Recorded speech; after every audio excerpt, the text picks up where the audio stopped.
Good evening. It is a rare man whose past does not return to haunt him. My past is about to catch up with me on this very show. If you are interested in watching, you will be treated to a macabre succession of murders, mysteries, and crimes of passion. I freely confess my guilt. This burden of guilt I am pleased to share with you in the program which follows immediately. I would like to go to my grave with a quiet conscience. Find him for me, Madame Blanche, and I'll pay you $10,000. How many of them were there? 2, a man and a woman. What do we have to do for the money? Find one man. What's his name? Nobody knows. Where is he? Nobody knows. You know, when I was a little kid, you always made me feel like I was something evil. Look at me now. As long as you've got Victor Constantine, we can't touch you, so you might as well put that thing away. Your husband tried to kill me and you were in on it, weren't you? I'm gonna track this guy down. And then what? This Shoebridge son, where do I look for him? Try the Barlow Creek Cemetery. Never liked them multiple funerals. Did you find Walter? Where? Apparently they're on the trail of some spook named Eddie Shoebridge. Through psychic. Yes, of course. Can you think of any reason why anyone would be sniffing around in your life after all these years? Can't think of any reason at all. Why? He's after us. What were you planning to do about him, dear? We'll have to eliminate these two ourselves. I can't. You must. Mr. Adamson? May I be of some help to you, madam?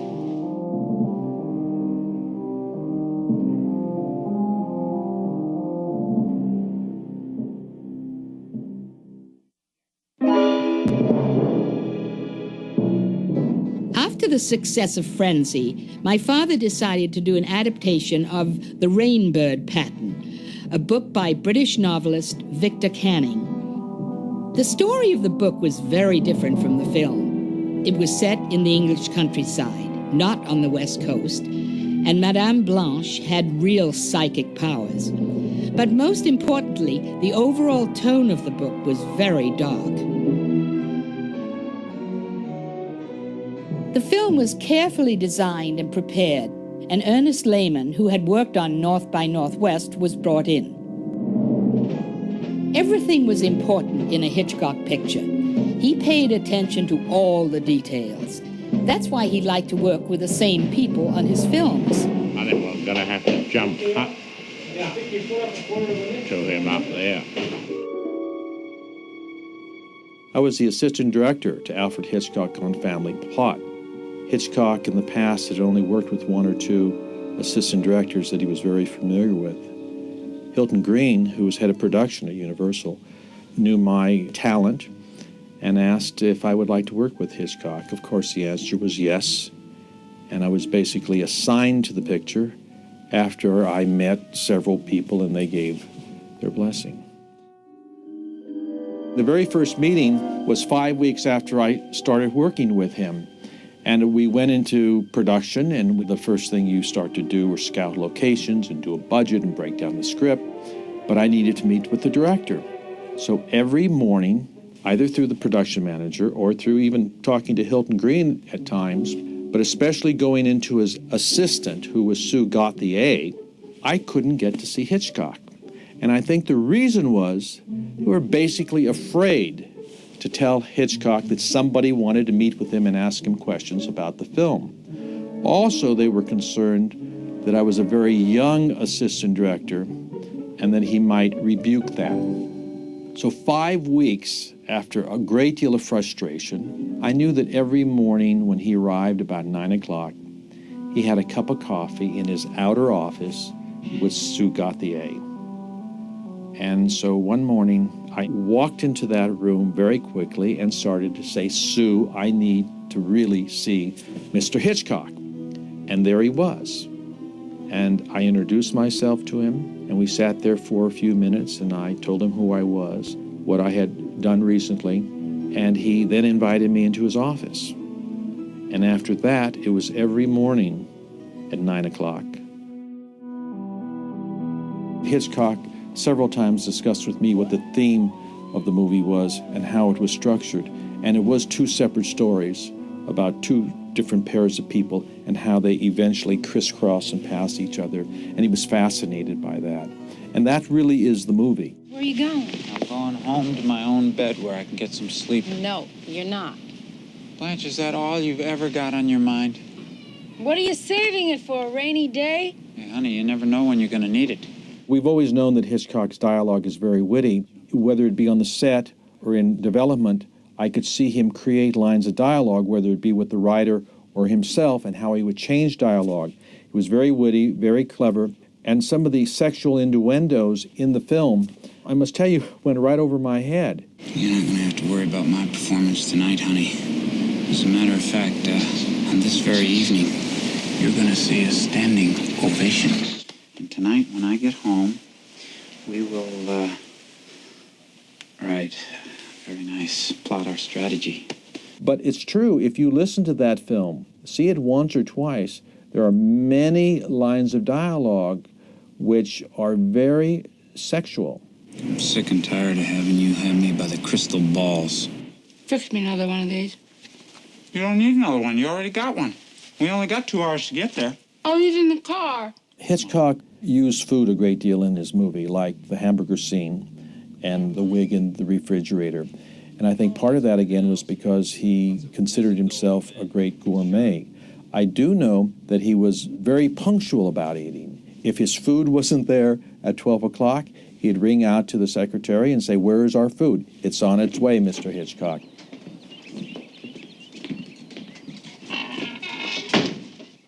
I'd like to think that Hitchcock was somewhat of a religious person. From time to time, he would talk to me about religion, but he liked to poke fun at religion a little bit. And you'll see that in Family Plot, with the scene with the priest and the children in the diner, and the kidnapping of the priest in the church in front of a full audience that doesn't do too much about it. Oh, you think he's sick? The original title was Deceit, and I believe Ernie Lehman gave that title, but it was always a temporary title, he told me. Eventually it was Family Plot, and I believe the studio even had suggestions. But Hitchcock had long liked single words for titles. Notorious, Psycho, Frenzy, all had single word titles. Family Plot was 2 words, and he really didn't care for it, but he could never come up, nor could the studio come up with a single title. Deceit, being the original title of the screenplay, didn't work for him.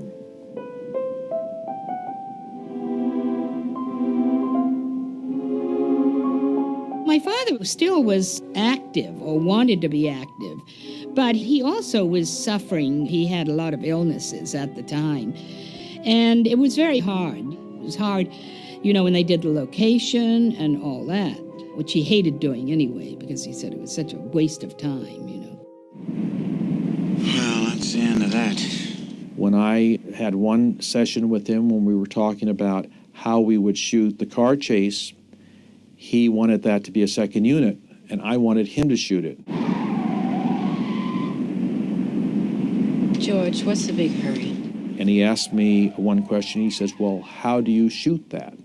And I said, "Well, you get an insert car, and you hook it up to the car, and you go up to Angeles Crest Highway, where it was designed to be shot, and you shoot it." And he says, "And where does the director sit?" And I said, "Well, on the back of the insert car." And he said, "Precisely have I made my point?" Which was him telling me he can't do that rigorous type of shooting. And from then on, I could see that he couldn't do anything that was really taxing, and that became a second unit. My mother also had been ill. She had had cancer, which she was recovered, but then she'd had a stroke, too. Alma was Hitchcock's wife, and he was very, very devoted to her. He loved her. She came by occasionally during pre-production and came by a couple times during filming. She used to come by on Tuesdays and leave the dog and sometimes have lunch with him. She was very much a part of him, and she was very much a part of selecting projects and for him, and he would always consult with her on the pictures. Never outwardly on the set would she ever say anything, but I know behind the scenes she was very involved. Casting for Hitchcock was a little different than most directors or producers, and he saw a great many films. And Bill Batliner, who was head of feature casting at Universal Studios, would bring in films for Hitchcock to see in his private projection room. And he would relate to Bill Batliner, this is the guy, but I want him different, or I want him taller, or he has to be sweeter, he has to be tougher looking. And if you think about all of the Hitchcock pictures, he really had very distinguishable people, and so many of them looked the same, whether it be Grace Kelly, followed by Tippi Hedren. They were the same type of women and the same type of romantic men. And he was deviating a little bit here, but that's what he was looking for. He knew what he wanted. And so we cast the picture. Now, you ain't afraid of a little bit of lightning, are you? Huh? When I met him in '63 when we were doing Marnie, I was the flashback sequence in Marnie. So we shot on another stage from the stage that Tippi and Sean Connery and everybody was working on, which was the main stage. And he would come over to the stage I was on, and he shot the flashback sequence with a huge lens. It was a German lens that looked like a light bulb. And what it did was it distorted everything in the foreground, but made everything in the background sharp focus. And so it was neat because I had Mr. Hitchcock to myself. He had no other distractions except me, so he really took time to get to know me a little bit. And every year then, he made sure I did a guest starring appearance on Alfred Hitchcock Presents. You call me Jesse, and you say, Jesse, I'd like to know what you done to that woman. No. And 12 years went by, and he was casting Family Plot. I wasn't the first choice. I think Al Pacino was the first choice. And Mr. Hitchcock, he didn't like to pay actors. And he was very upset that he had to pay Julie Andrews and Paul Newman $750,000 apiece to do Torn Curtain. And he never got over that. Oh, wait a minute, Blanche. Did you say 10 big ones? Mm-hmm. 10,000? Mm-hmm. Dollars? Dollars, George. So when he got to Family Plot, to get even over $100,000 was like amazing. And he didn't want to pay Al Pacino whatever his price was then, and he'd just done Serpico and The Godfather and all that, so he was like big stuff. And so then they were going to go to the next on the list, and I certainly wasn't the next on the list. I was about 15th on the list. But he jumped right away. He jumped over everybody, and he called my agent, and he said, you know, I'd like to Bruce. I think Bruce would be good for the film. And so I went and I saw him. I said, why would you want me to play this part? He said, Bruce, I never know what you're going to do next. I know that the frame is perfect. I know the shot works perfectly. All I want is to be entertained. I make entertaining movies. My feet are killing me, these damn 6-inch heels. I happen to like tall women. Everybody likes tall women. In fact, everyone's going to be looking for a tall woman. Aside from complaining a lot, what have you been doing with yourself lately? Oh, nothing much. Picking up a ransom, that sort of thing. While I was in Vienna, I was shooting a movie called Crime and Passion for Ivan Passer with Omar Sharif. And I was offered 2 pictures. One was the W.C. Fields biographical film and Hitchcock's film. And of course there was no choice, you know. Working with Hitchcock was going to be the thrill of a lifetime. But I wanted the other part. I wanted the Barbara Harris part. I wanted to be the, you know, the kind of the clairvoyant who wasn't really also clairvoyant. And I imagined her, and I thought she could have a southern accent and kind of a low blouse. I had this whole idea of what she should be like, and I thought it'd be very funny. So I passed that along, and Mr. Hitchcock wouldn't hear of it. So I was very thrilled I came back to town to do Family Plot. Incompetent bastard, he blew it. Now we'll have to eliminate these 2 ourselves. Ourselves? That's right. Tomorrow night, right after we return our guest. Oh, I can't. You must. Hitchcock wanted Bill Devane, but Bill Devane was not available. So his second choice was Roy Thinnes, and we cast Roy Thinnes and began shooting the picture with Roy. I believe it was about 5 days or 6 days after we were shooting with Roy Thinnes that Mr. Hitchcock found out that William Devane was available. And so he made the switch during production. Now that meant we had to go back and reshoot some of the material. I think it's always horrible when any actor is dismissed or fired. I think it's worse when you're not fired for any particular reason other than you were the second choice and the first choice is now available.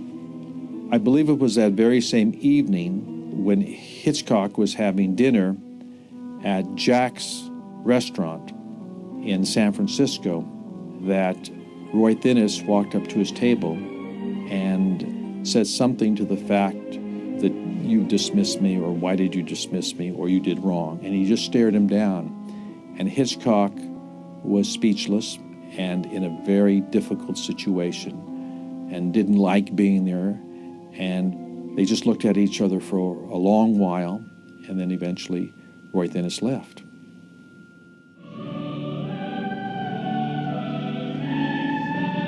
After Roy Thinnes left, we had to go back to Grace Cathedral and shoot the one scene where the bishop is kidnapped, as well as other scenes had to be retaken. Now, if there were any shots in the sequence that didn't have Roy Thinnes in, then we only picked up those shots to replace the actor. We didn't necessarily shoot the entire scene over. There's some shots with Roy in the picture, some of the longer shots in San Francisco, actually, after that church sequence, when they're dragging the body out to put him in the car. That's all Roy. I think I worked about 6 weeks on it out of a 10-week shoot. It was quite an experience because basically you went to work at 9 o'clock in the morning and you went home at 5, like you were working at a bank. The trees are swaying and the branches part, but there's no one there. I see shadows falling. The air is getting cold. The brightness dims. Goodbye, Henry. Goodbye. Hitch loved Barbara Harris. He just loved her and would tell all these wonderful stories with her, you know. So I would sit around and hear all these wonderful stories. You never heard him tell the same story twice. The nice thing was that he understood the parent-child relationship, director to actor. And I also, again, was a novice. I had very little film experience. One of the things he did at the very last minute, which was quite unusual for Hitchcock, was to really take away the set that it was originally designed in, or the period and location. Hitchcock had been famous for traveling the world and really opening up locations in filmmaking. And he said to me, I want to take away anything that said Northern California. I don't want any names on police cars. I don't want names on badges. I want you to investigate every person's name in the screenplay and make sure that that person really doesn't exist. And if he does, change it. I wanted no city. And he never gave me an explanation for that. But it was a challenge to change it so it became a nondescript city. We shot in San Francisco. We shot a great deal on the stages, but it was nondescript. The first day, I was supposed to meet Mr. Hitchcock up in his office and show him the costumes for the film, except that I wasn't wearing the costume, I was carrying the costume. And of course, in the 70s, you had layers. So sort of I had a big black hat on, and I had a little suit, and then under the suit was something, and under something was something else. So I met him, and I said, oh, this isn't the costume for the movie. This is just what I was wearing. He said, oh, thank God. I thought it was going to be a movie about a nightmare. I grew up watching him on television, introducing his television show every week. And the first day I went to the set, they were shooting blue screen, and of course I came out of the theater, so I had not done any movies, and I had never seen the process before. So there was this car and a big screen behind it, and the camera being set up and everything in front of it, and Hitch just kind of seemed to be killing time. And it went on and on. We waited and waited. I couldn't figure out what the hell they were waiting for. And finally, his secretary brought out a little wooden box, and she set the wooden box on top of the hood of the car. And I was standing to the side, and Hitch was standing right in front of the car. And they brought out a telephone, and everybody just kind of stood there. I don't know what the hell was going on. And then the phone rang. He picked up the phone. He said, yes. He said, right away or whatever. And he set the phone in the box. And he picked up a little, like, microphone, and he ripped open his shirt. And he put the microphone on his pacemaker. And what they were doing was checking his battery in his pacemaker. And I was a wreck. And then he checked his thing, put it down, picked up the phone. They said, fine. He put it back on. As he buttoned up his shirt, he said, I'm told I'm fine, Mr. Devane. We can continue now. So that was my first experience with Hitchcock. What'd you tell him? Nothing. Not a goddamn thing. I didn't have to. He knew everything. I think he was moving the camera behind me. And I said to him, gee, you know, Hitch, when my mother goes to the movies, she's not going to recognize me. You know, she really gets upset when she sees the back of my head. And he took a beat and he said, have her destroyed. Which was wonderful.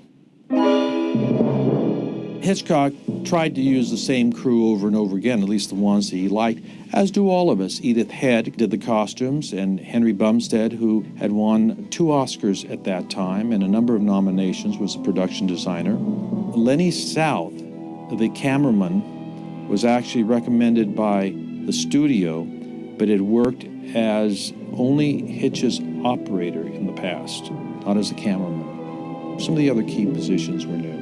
But he liked to be comfortable. But even though he worked with these people, there were very few that ever talked to him. Hitch wanted to shoot in San Francisco.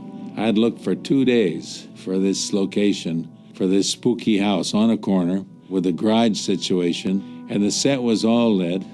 So up drives Hitch with his driver, Ole, and the window went down just a little bit. And Hitch says, what are we doing here? So I says, this is exterior, so-and-so, and this and that. And he says, why are we doing it here? I said, Hitch, you wanted to do it here. And he says, well, how do you expect me to get a performance out of my actors in this cold weather? And he said, that's the trouble with you young art directors. He says, you have no imagination. I think we better do it back at the studio. With that, the window went up and the car drove off.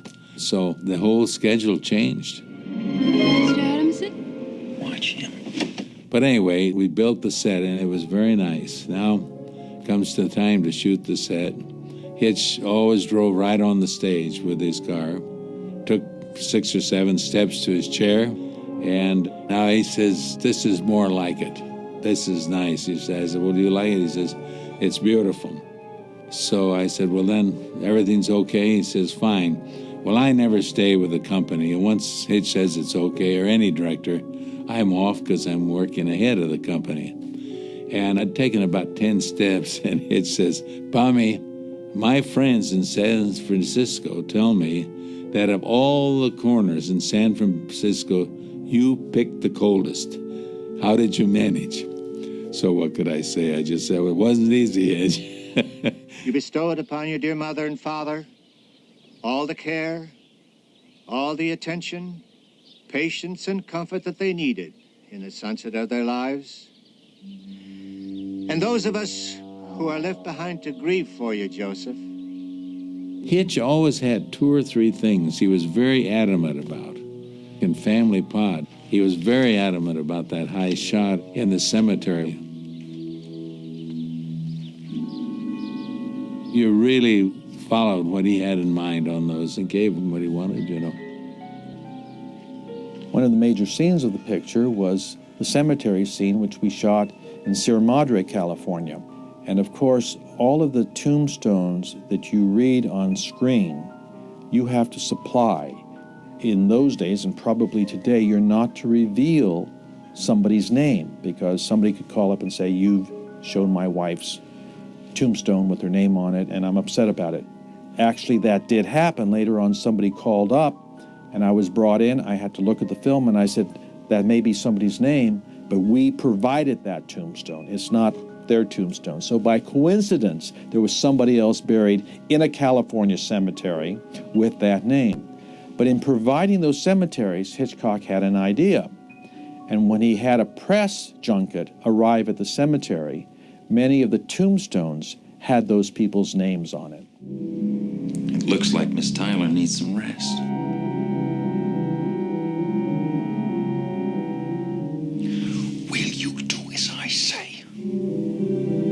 I had never heard that Mr. Hitchcock drew everything and then shot it. And you have to remember that I was from the 70s, where at that particular point in the history of film, people were throwing up a lot in films. They were sweating and drooling and improvising and walking off camera, and if things were blurry, that was okay, and they were using a lot of zooms. So his style was very different from what I was used to.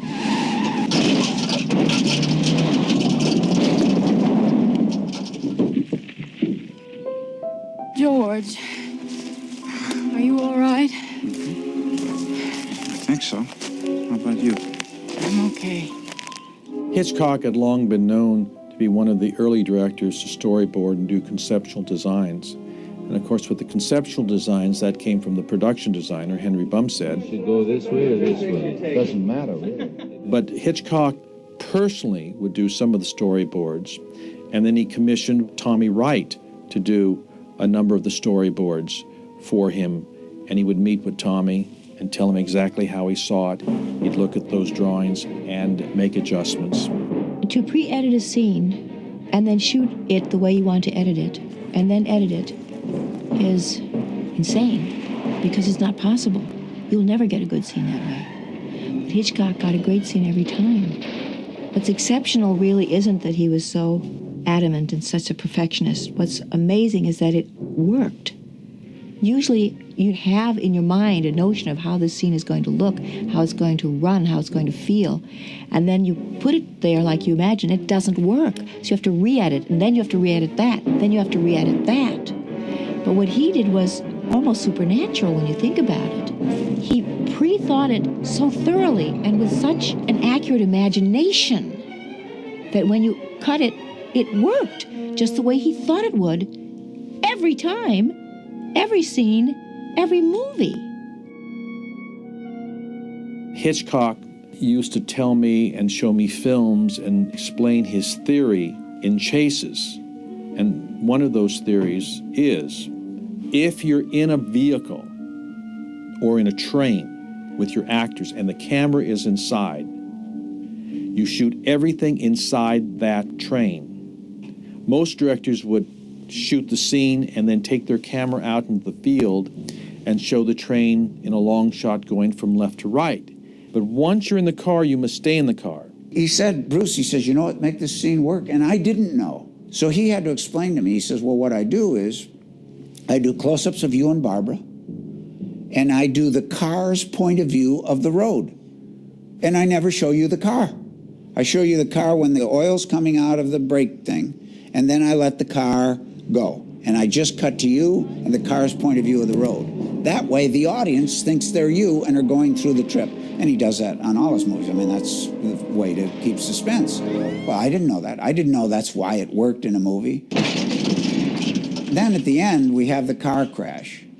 And the first thing you see is the car is upside down, and here's Barbara's head peeking out of the top.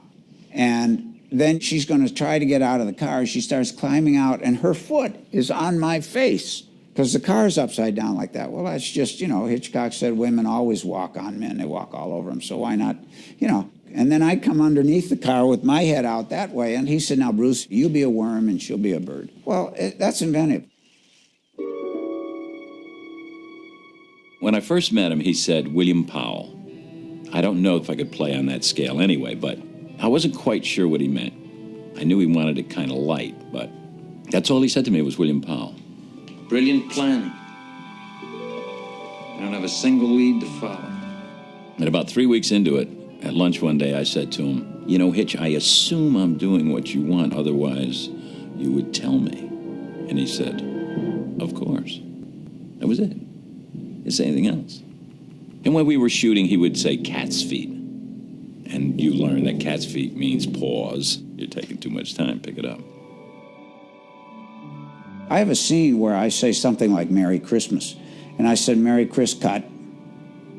I said, Hitch, what are you doing? I have to say Merry Christmas? No, Bruce, because when you say the must, I'm going to be over here, so we don't need to shoot it now.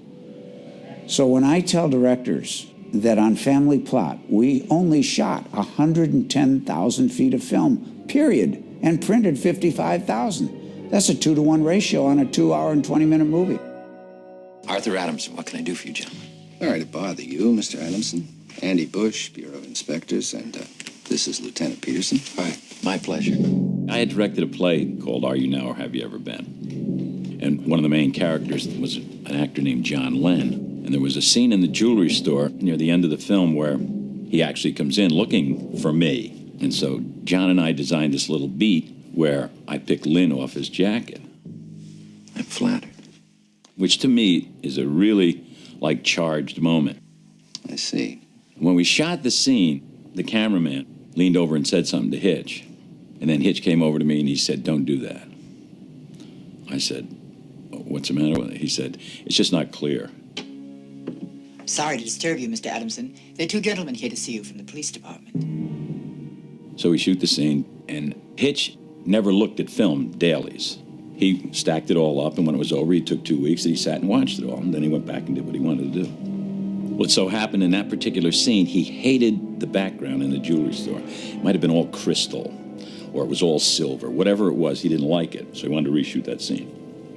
So, of course, John and I were friends. So we got back there, got the costume, we had the whole thing, we were standing around. And I looked at him and he looked at me and I said, "Let's do it." So we played the whole scene again. We do the little pick the lint off thing, and Hitch never put it together, and then it got in the film. And it's my favorite beat in the movie. I'm talking too much. Perhaps it's because you're not talking at all. The scene in the kitchen was very difficult to do for an actor because it was a scene in which you started the scene and 30 or 40 seconds into the scene you wept. And so that's hard to do because usually you're prepared and then they start shooting and then of course you can cry rather easily. So this was difficult. Keep both diamonds all to yourself. If you'll just end it.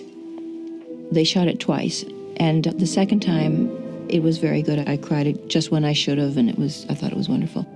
But he printed only the first one and I went to find him and he was sitting sort of near the kitchen, turned away from the camera. And I said, "Mr. Hitchcock, please, I was so much better in the second take. I really wept when I should." And he said, "All right, yes, print the second one as well." Yeah, that's fine. And then when I saw the movie, of course, you never see the scene. You only hear the scene. It's Bruce Dern listening to the people in the kitchen and you never see it. So that explained it. He loved the risque. And that's why he liked me in Family Plot, because I threw caution to the wind, so to speak, and was unpredictable. He did never know what I was going to do next, but he knew it was going to be in his frame. If I'm sitting here and talk to you, and I want to talk to you like this, you're out of the shot, half out of the shot, because his frame ends here. So if you put your hand here, it's going off screen. And he lets you know that right at the beginning. He says, you have no room for movement. But within the room you have, change dialogue, do whatever you want to do, just make it interesting. He laughed out loud in the hamburger eating scene where she and I are talking on the phone, talking to the bad guy. There are 2 times I made him laugh out loud, so we had to do the shot over. That was one scene, and the other scene was I threw in a line when we're going down the mountain in the car. When the car is going off the road, we have no brakes or anything. The guys tried to kill us by screwing our brakes up, and she's climbing all over me. And I threw in that line, "God, I got to get off this road. I gotta get off this road." And he just laughed out loud. He must have known I was sort of good with English, He was always testing me. He said to me, "Your work today has been very perspicacious, Miss Black." Oh, perspicacious. Doesn't that mean keenly perceptive? I was being keenly perceptive today? Is that what you mean, Mr. Hitchcock? Yes, you were keenly perceptive today. Your work was keenly perceptive. Alfred Hitchcock obviously had always appeared in his own pictures, and one of the first things one would ask is, where are you going to appear? And Mr. Hitchcock never gave me the answer, and he really didn't know. And we talked about many places, and I suggested many places, and he always vetoed them. He says, "I'm thinking of not making an appearance." I said, "Oh, God, I think you got to make an appearance." He said, "Well, how about that I do, but I don't?" And he said, "How about I don't appear, but my image appears?" I said, "How would you do that?" He said, "Watch this." No, there is no death certificate here for Edward Shoebridge, only Harry J. Shoebridge and Sadie L. Shoebridge. It wasn't until we were long in the picture that he came up with the idea of using his silhouette behind the office door. And he said, I'll be talking to a woman there. And I put Ellen Sway in there. It was my role to pick that person. So I put Ellen Sway, who was a dear old extra. It's unfortunate that we really never saw him. It was just his shadow, his profile, which was so famous anyway. I walk in, I see this shadow on the glass talking to another shadow. Well, it's him. And you don't see him. You just see his profile in the shadow. Well, I mean, come on. Is that not hip, genius? I mean, that's just terrific. I said, congratulations. He said, did you see me, Bruce? I said, no, but I saw your image. He said, well, I told you I wasn't going to appear. So he just got such a kick out of that.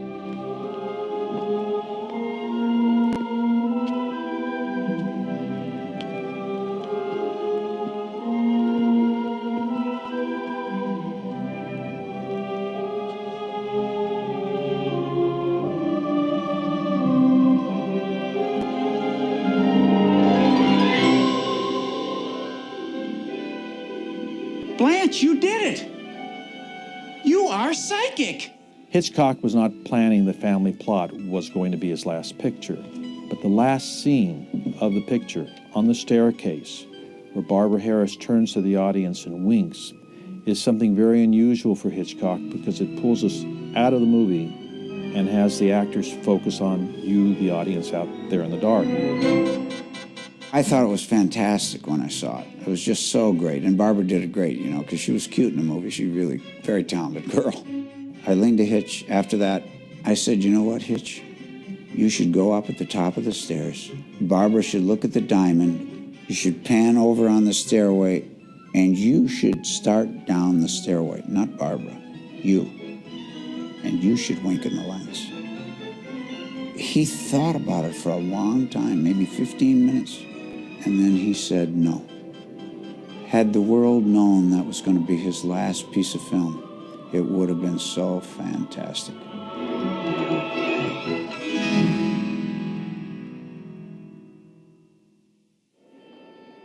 Hitchcock had used Bernard Herrmann in many of his films to write great music, and I think if you look back on Hitchcock films, music is certainly a very key ingredient.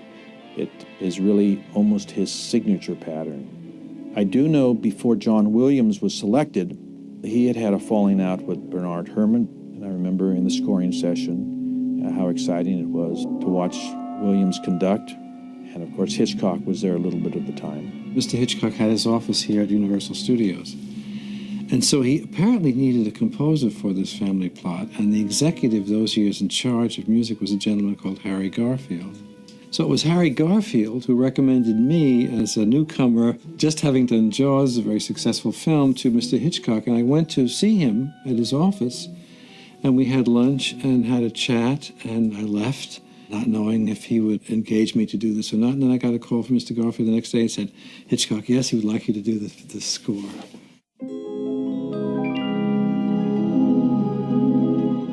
The business of working with Alfred Hitchcock was really very professional and very strong. We had a few meetings as I was writing the music. He didn't ask to hear any of it. I would tell him what I was doing with this or that scene, and we would talk about that. And then the conversation might change to Edward Elgar or some other musical interest of his, We'd chat about that. So on the one hand, it was very professional and very specific. On the other hand, quite very easy and congenial and so on. I don't know what's come over me tonight. I'm tingling all over. I told you about danger, didn't I? First, it makes you sick. Then when you get through it, it makes you very, very loving. He told me a story about, having nothing to do with Bernard Herrmann, some other composer, I don't know, on a film that he made about a murder. And he instructed the composer to make the music light. So he said he went to London to record the music, and this composer had every double bass and bassoon and timpani and every instrument in the city of London capable of making an ominous, lugubrious sound, just the opposite of what he wanted. So I said to him, Mr. Hitchcock, seems like for a murder that's very appropriate. Look, put that thing away. And I always quote him because I remember his words exactly. He said, Mr. Williams, murder can be fun. So he had this idea of irony and many sides to the prism of what one sees. Where'd you put the diamond, dear? Where everyone can see it. You didn't. I did. Are you going to tell me where? You'll have to torture me first. Oh, I intend to. In a few minutes. The specific details of the music in that movie was with the use of the voices having to do with his psychic. I feel a holding back. What's the trouble, Henry? And he did have an idea of having voices. He said, it should be like impressionistic with women's voices. And also his ideas about music were very closely linked to a very methodical editorial process. The precision of the editing reflected the precision of the shooting. And I can tell you one little anecdote also about a scene in the film where we didn't have a disagreement about where the music should play, but the discussion.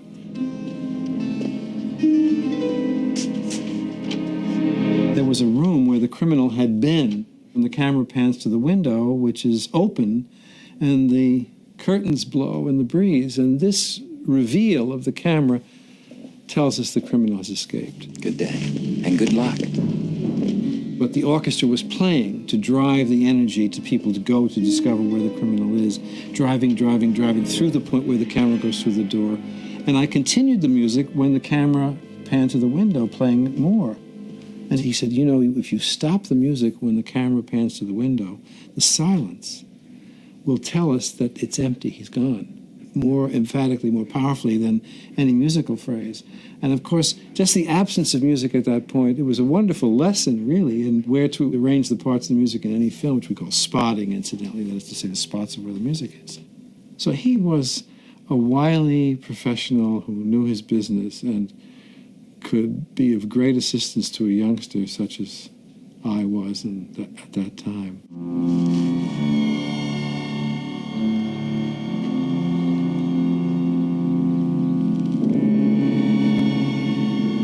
I do think it's true that Hitchcock, his own sensibility and his own belief in music and trust in it, made a great impact on audiences. Some of my earliest influences and earliest strong impressions were from the Hitchcock-Herman collaboration. I mean, obviously, Bernard Herrmann's music was very striking and very strong, but Hitchcock was the director who placed his faith in that.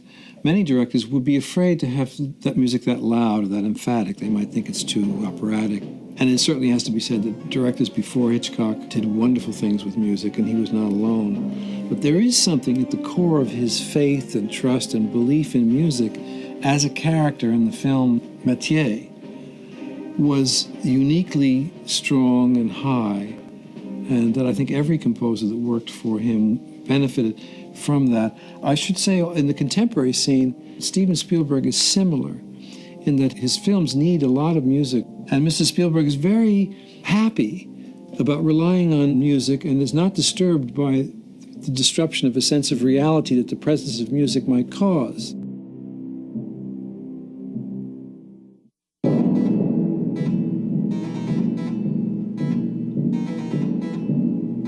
I remember one day very distinctly, Hitchcock said to me at one of our several lunches, he said, what I'm serious about is the film industry. And the film industry means to me, he said, I come in at 6 in the morning and I see the workers coming in with their lunch pails and their this and their that and their umbrellas, lining up going into the studios. And he said, that's my responsibility, to keep that going. My responsibility that I feel, said he, was to these people who work in the studios.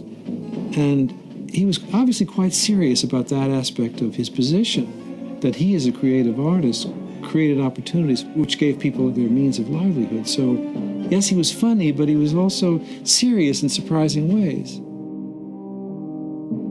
After Family Plot, there was a discussion on his next project. He'd always have one in the wings, and there was a book that he liked called The Short Night. And I got involved in that much more than I had in the last few pictures of his. He was all set to go on the project, and it was going to be a great project, but I was very disappointed that he couldn't go on.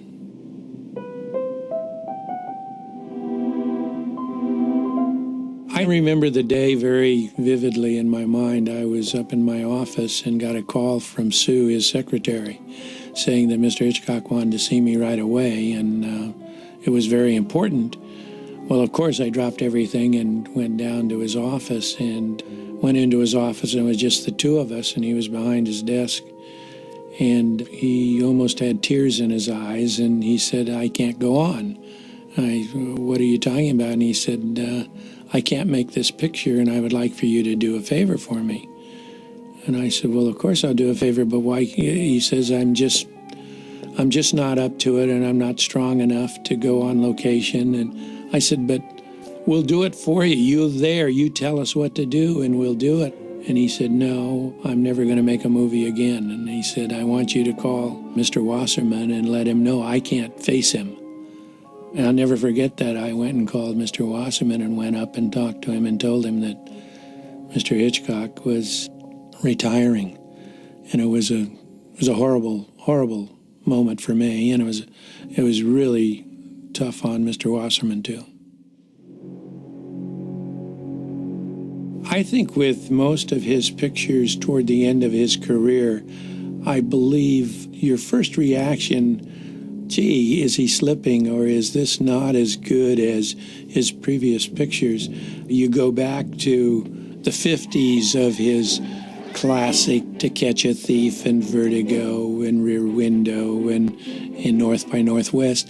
Those were something when you walked out and said, gee, great. And with the exception of Psycho and the Birds, they weren't that well received immediately. I think they grew on you. And I think Family Plot was one of those pictures where you come out and, yeah, it's okay. And then you start thinking about it, thinking, gee, it did have this. And then you go back and see it a second time, and you start getting the Hitchcock elements that didn't jump out at you the first time you saw it. So how did it go? She's hooked, waiting to be pulled in.